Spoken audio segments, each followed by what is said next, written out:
ce qui est intéressant dans votre roman, si j'ai bien compris, c'est que c'est quand même appuyé sur des faits historiques. Ah oui, absolument. Et après, vous y mettez votre fiction. Oui. Votre...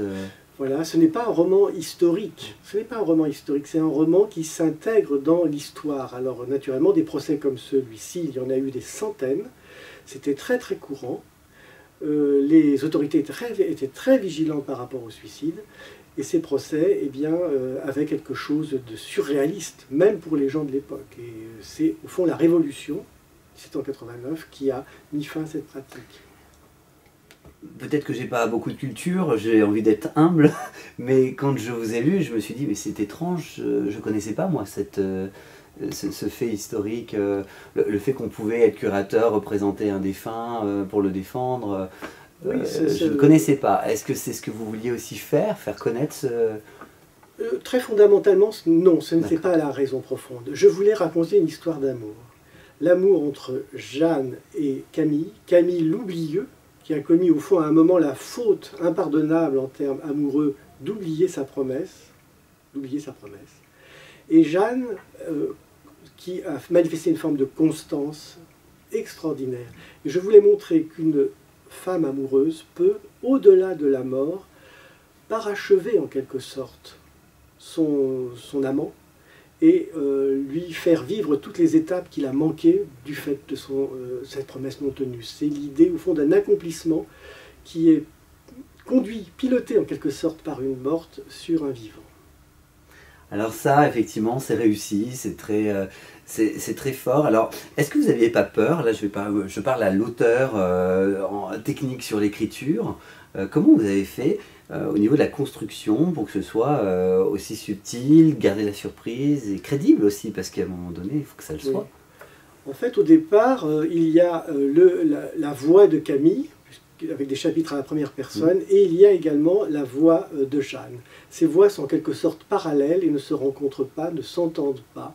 Et peu à peu, j'avais dès le départ l'idée que, au fond, ces deux parallèles allaient se rencontrer. C'est ça. Et au fond, je pars de deux dialogues, en quelque sorte, qui ne sont pas des dialogues, et j'en fais à la fin quelque chose qui est vraiment dialogal. Et c'est, au fond, la victoire de la pensée, de l'amour, du cœur sur la mort. Je voudrais vous parler de l'écriture. Quand je vous ai lu, Jean Guissoumi, c'est à la fois un roman grand public, pour moi tout le monde peut le lire. Oui, absolument, voilà. Je tiens absolument à cela. Et pourtant, il y a une qualité d'écriture quand même exigeante. Eh bien, je crois que l'écriture, c'est l'être. Je crois que c'est ces lettres, et au fond, c'est l'idée quand même que j'essaie d'appliquer à moi-même et d'une forme de dépouillement. J'essaie d'arriver à une esthétique qui serait une esthétique dépouillée, une esthétique sans graisse. Peut-être que parfois le risque est de tomber dans la sécheresse en quelque sorte, mais je prends garde à ne pas tomber dans la sécheresse, mais malgré tout j'ai une esthétique du dépouillement. Alors c'est tout cet équilibre entre le fond, l'histoire, les intrigues, et puis la forme, l'écriture, en faisant quelque chose de grand public, sans oublier une esthétique. Franchement, il y avait de quoi se perdre.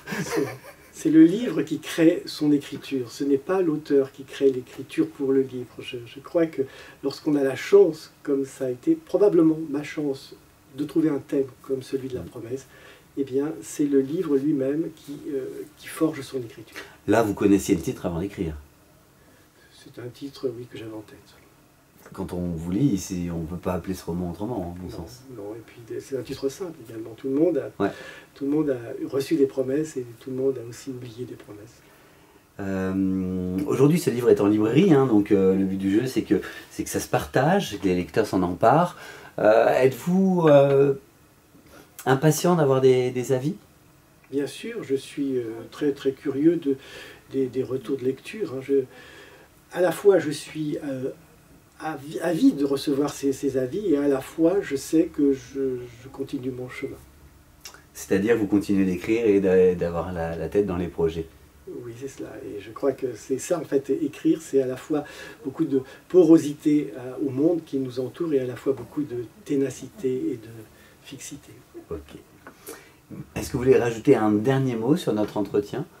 Non, je trouve qu'il a été très juste par rapport à ce que j'avais voulu, en tout cas, traduire dans la promesse. Jean-Guy Soumy, un grand merci, c'était vraiment un plaisir, c'était notre première rencontre. Et pourtant, c'est votre 16e roman, La Promesse, disponible aux éditions Robert Laffont. Et puis, ben, vous avez gagné un lecteur, parce que moi je suivrai la suite. Merci Un grand merci. Merci.